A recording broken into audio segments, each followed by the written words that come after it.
दोस्तों नवनीत जेएमएच की खबरों को लाइक करें। इसके बाद पहली बार आए चैनल पर सब्सक्राइब करें, साथ ही बेल के आइकन को दबाकर ऑल कर लें ताकि हमारी खबरें पहुंचे सबसे पहले। नमस्कार, स्वागत है आप सभी लोगों का आपके अपने चैनल में। मेरा नाम है नवनीत जेएमएच। देश भर से आंगनबाड़ी कर्मियों से जुड़ी हुई तमाम खबरें आ रही, सभी खबरों के बारे में हम जानेंगे। आपको बता दें, पहली बड़ी खबर से शुरुआत की जाए। अगर आपको बता दें, उत्तर प्रदेश में आंगनबाड़ी कर्मियों का जो है वेतन आने का सिलसिला शुरू हो चुका है। आपको बता दें, यह वेतन जो है विभिन्न पार्टों में आता है, जैसा कि हम लगातार आपसे कहते रहे हैं। तो उसी तरीके जो है सरकार जो है भेज रही है। बहुत दुख की बात है कि अभी जो है केंद्र सरकार का वेतन इनके अकाउंट में आया, लेकिन राज्य सरकार का अकाउंट में आया ही नहीं है। हम लगातार आप लोगों से कहते रहे हैं कि केंद्र और राज्य सरकार दोनों अलग अलग पार्टों में भेजती है वेतन, लेकिन दुख की बात है दोनों कभी एक साथ नहीं भेजते हैं। कभी कभार हो गया हो कि एक साथ आ गया हो। दुख की बात है कि अभी जो है केंद्र सरकार का वेतन आ चुका है। अब आप लोग कमेंट में लिखिएगा, अगर आपका केंद्र सरकार का वेतन जिस भी जनपद का आ गया है, कमेंट में अपने जनपद का नाम लिखिएगा। तो एक राहत भरी खबर है कि आखिरकार होली से पहले इन लोगों ने वेतन डाल दिया, क्योंकि सरकारें जो है अपनी मनमर्जी करती हैं। हमने भी कल खबर उठाई थी, मांग उठाई थी कि आंगनबाड़ी कर्मियों का वेतन भुगतान किया जाए, और सरकार ने सुन लिया। बहुत अच्छी बात है, लेकिन दुख की बात है कि राज्य सरकार ने नहीं सुना है। तो उत्तर प्रदेश की योगी सरकार को भी चाहिए कहीं ना कहीं पूरा कंप्लीट वेतन भुगतान किया जाए। इस तरीके से आधा अधूरा वेतन भुगतान करके सरकार क्या सिद्ध करना चाहती है? इससे आंगनबाड़ी कर्मी काफ़ी नाराज़ हैं। उनका कहना है कि सरकार इस तरीके से जो है आंगनबाड़ी कर्मियों का शोषण कर रही है, आधा अधूरा वेतन देती है। तो आप लोगों की अगर मांग है कि पूरा वेतन समय भेजा जाए तो कमेंट में यस लिखिएगा। इसी के साथ ही लाइक करिएगा। आपको बता दें, अभी भी ऐसे जनपद है जहाँ पर शुरुआत ही नहीं हुई है, तो उसमें चिंता करने की बात नहीं है। आपको मालूम होगा कि जब भी वेतन आने का सिलसिला शुरू होता है, यानी कि मानदेय आने का सिलसिला शुरू होता है, तो कम से कम एक हफ्ता तो लग ही जाता है उत्तर प्रदेश में सभी आंगनबाड़ी बहनों का वेतन आने में या मानदेय आने में। तो इंतजार करिए, एक हफ्ते के अंदर आ जाएगा। आपको हमने सिर्फ इतनी जानकारी दी है कि आने का सिलसिला जो है शुरू हो चुका है। इतनी जानकारी दी क्योंकि विभिन्न जनपदों से आंगनबाड़ी कर्मियों ने बताया है कि उनके जनपद में आ चुका है। इसी कारण से हमने आपको ये जानकारी दी है। सभी जनपदों में अभी नहीं आया, थोड़ा वेट कर लीजिए, एक हफ्ते के अंदर सभी जगह क्लियर हो जाएगा। आप बताइए किस किस जनपद में जो है अभी तक नहीं आया है, कमेंट में बताइएगा। चलिए दूसरी बड़ी खबर पर गौर कर लिया जाए, चलते हैं। पोषण ट्रैकर ऐप के बारे में आपने सुना होगा। जी हाँ, सुना होगा निश्चित तौर पर। पोषण ट्रैकर ऐप अभी मध्य प्रदेश के बारे में जानकारी दे रहे थे कि इसमें आंगनबाड़ी कर्मी विरोध कर रही हैं पोषण ट्रैकर ऐप का, क्योंकि वो ऐप काम नहीं कर रहा है। अब आपको बता दें, बिहार से बड़ी खबर निकल कर आ रही है।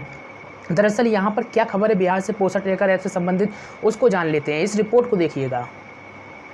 बिहार के अररिया से आप खबर देख रहे हैं। आईसीडीएस अंतर्गत संचालित आंगनबाड़ी केंद्रों की निगरानी प्रक्रिया में अब बड़ा बदलाव किया जा रहा है। ये बदलाव तकनीकी होगा। कहा जा रहा है कि इस प्रक्रिया से केंद्रों के अनुश्रवण की जो है प्रोसेस आसान हो जाएगी। प्रस्तावित बदलाव के बाबत जानकारी मिली है। आंगनबाड़ी केंद्रों की सतत निगरानी और अनुश्रवण के लिए अब पोषण ट्रैकर ऐप का उपयोग करने का डिसीजन लिया है। गौरतलब हो कि केंद्र की निगरानी व अनुश्रवण के लिए पहले आईसीडीएस कैश नामक एप्लीकेशन का उपयोग हो रहा था। अब बताया जाता है कि केंद्र सरकार के निर्देश के आलोक में कैश एप्लीकेशन के प्रयोग और इसे लेकर आंगनबाड़ी सेविकाओं के प्रशिक्षण पर रोक लगा दी गई है, और इसके स्थान पर प्रशिक्षण जो है पोषण ट्रैकर ऐप का जो है प्रयोग किया जाएगा। ये जानकारी निकल कर आई और इसी का प्रशिक्षण दिया जाएगा। आईसीडीएस के डीपीओ ने बताया, राष्ट्रीय पोषण अभियान के तहत जिलों के सभी आंगनबाड़ी सेविकाओं को स्मार्टफोन पहले ही उपलब्ध कराए जा चुके हैं। मिली जानकारी के अनुसार राज्य आईसीडीएस निदेशालय द्वारा इसे लेकर जारी आदेश में सभी नव चयनित आंगनबाड़ी सेविकाओं को मोबाइल उपलब्ध कराते हुए इसमें पोषण ट्रैकर ऐप डाउनलोड किए जाने के लिए कहा गया है। सेविकाओं के मोबाइल में पोषण ट्रैकर ऐप डाउनलोड करने की जिम्मेदारी पोषण अभियान के जिला समन्वयक, परियोजना सहायक, ब्लॉक समन्वयक व ब्लॉक परियोजना सहायकों को सौंपी गई है। विभागीय निर्देश के मुताबिक सेविकाओं के मोबाइल में पोषण ट्रैकर ऐप हर हाल में डाउनलोड कराया जाना है। खास बात यहाँ पर यह है कि मार्च महीने में सेविकाओं के मानदेय का भुगतान पोषण ट्रैकर एप्लीकेशन की डाउनलोडिंग व एप्लीकेशन पर किए गए कार्य के मुताबिक ही किया जाना है। तो यहाँ पर गौर करने वाली बात है कि वेतन भुगतान की बात हो रही है, मानदेय भुगतान की बात हो रही है, यानी कि मानदेय का भुगतान पोषण ट्रैकर एप्लीकेशन की डाउनलोडिंग और एप्लीकेशन पर किए गए कार्य के अनुसार ही होगा। तो यहाँ बिहार से बड़ी खबर जो है निकल कर आ रही है। दोस्तों मैं आपको बता दूं, आंगनबाड़ी फॉर्म के चक्कर में आप लोगों को ठग बहुत ही बुरी तरीके से ठग रहे हैं। हम लगातार आपको आगाह कर रहे हैं, इसके बावजूद भी बहुत सारे लोग जो हैं ऐसे ठगों का शिकार हो रहे हैं। तो अभी तक आपको बता दें, आंगनबाड़ी की कोई वैकेंसी नहीं निकली है। इन ठगों ने जो है फार्म बेचने भी शुरू कर दिए हैं। तो बड़ी हैरानी वाली बात है। हाथरस इस जो है खबर को हमने लगातार दिखाया। इस मामले पर जो है जिला कार्यक्रम अधिकारी जो है हाथरस भी संज्ञान में लिया। इस मामले को लेकर उन्होंने, आपको बता दें, बुक सेलर की दुकानों पर टीम गठित कर दी है और वहाँ पर छापेमारी हो रही है। बुक सेलर यानी कि बुक सेलर का मतलब ये होता है जहाँ पर आप किताबें वगैरह बिकती, वहाँ पर ये फार्म भी ऑफलाइन तरीके से बेचे जा रहे थे। और लगातार यहाँ के जिला कार्यक्रम अधिकारी आगाह कर रहे हैं कि किसी भी तरीके का आंगनबाड़ी फॉर्म ना लें, क्योंकि ये सब फर्जी और ऐसे ठगों से बच के रहें। और आपको बता दें, हम लगातार आपकी जो है ठग के बारे में समस्या उठा रहे हैं। इसको लेकर जो है यहाँ का प्रशासन भी सक्रिय हो गया है और उन्होंने जो है टीम गठित कर दी है। और चूँकि अब बताया जा रहा है कि पड़ोसी जो है जनपदों से आंगनबाड़ी जो जालसाज हैं आंगनबाड़ी की फार्म चंबाकर जो है फर्जी तौर पर बेच रहे हैं। इस रिपोर्ट को देखिएगा। हाथरस जनपद से बड़ी खबर है। पड़ोसी जनपद अलीगढ़ में जा रही आंगनबाड़ी के फर्जी फार्म बिक्री की खबरों से प्रशासन जो है अलर्ट हो गया। यहाँ के जिला कार्यक्रम अधिकारी DK सिंह भी जो है बाज़ारों को खगलवाने लगे। कहीं यहाँ पर भी तो है बुक सेलर की दुकानों पर फार्म तो नहीं बिक रहे। आपको बता दें, हाथरस के जिला कार्यक्रम अधिकारी, इनके पास कई दिनों से खबरें आ रही थी कि पड़ोसी बाल विकास सेवा पुष्टाहार विभाग में कार्यकर्ता मिनी और सहायिकाओं की भर्ती के नाम पर फर्जीवाड़ा हो रहा है। विभाग की तरफ से अभी तक किसी भी पद की प्रक्रिया शुरू नहीं हुई, लेकिन बाज़ारों में फर्जी फार्म की बिक्री धल्ले से हो रही है। कुछ सातिर अपनी वेबसाइट बनाकर भी वसूली कर रहे हैं। ऐसे में विभाग अलर्ट हो गया है और आमजन से अपील कर दी है कि फार्म के जरिए भर्ती नहीं होगी बल्कि ऑनलाइन फार्म भरे जाएंगे। तो इसको भी समझ लीजिए। जनपद में 1712 केंद्र है, 1400 के करीब आंगनबाड़ी कार्यकर्ता हैं, बाकी 95 आंगनबाड़ी और सहायिका आंगनबाड़ी पद के भर्ती की जानी है। वर्ष 2012 से 21 तक भर्ती नहीं की गई। हर केंद्र पर एक आंगनबाड़ी कार्यकर्ता सहायिका होती है। तो आपको बता दें, इनका जो है बयान भी निकल कर आ रहा है। DK सिंह का कहना है कि हाँ, यह सही है। कई शहरों में आंगनबाड़ी पद के लिए फार्म बेचे जाने की खबरें आ रही थीं।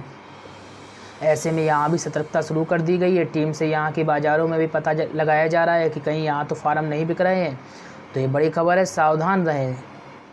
मध्य प्रदेश से अगली खबर आ रही है। आपको बता दें, मध्य प्रदेश की शिवराज सिंह चौहान सरकार की कैबिनेट बैठक हुई है और इस कैबिनेट बैठक में जो है आंगनबाड़ी केंद्रों के लिए कुछ अहम फैसले हुए हैं।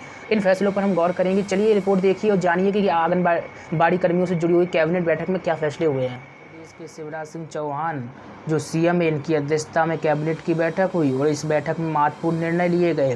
कैबिनेट की बैठक के बाद गृह मंत्री नरोत्तम मिश्रा ने सभी निर्णयों के बारे में जानकारी दी और बताया कि अब आंगनबाड़ी केंद्रों में बच्चों को अंडे नहीं दिए जाएंगे।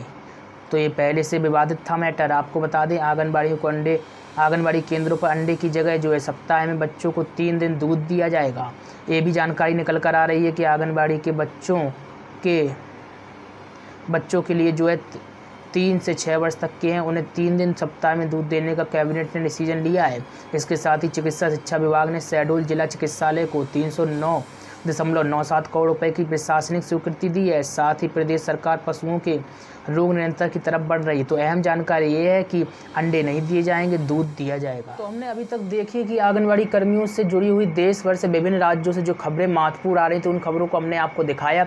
अगर आप देश की, अपने जनपद, राज्य की खबर, बड़ी खबर, ब्रेकिंग न्यूज़ अगर पढ़ना चाहते हैं तो jmhnews.in पर विजिट करें। तमाम खबरें आप वहाँ पर पढ़ सकते हैं। तो विजिट करना मत भूलिएगा और हमारे साथ बने रहिएगा। यहाँ पर लगातार हम आपको न्यूज़ प्रोवाइड करा ही रहे हैं। नमस्कार।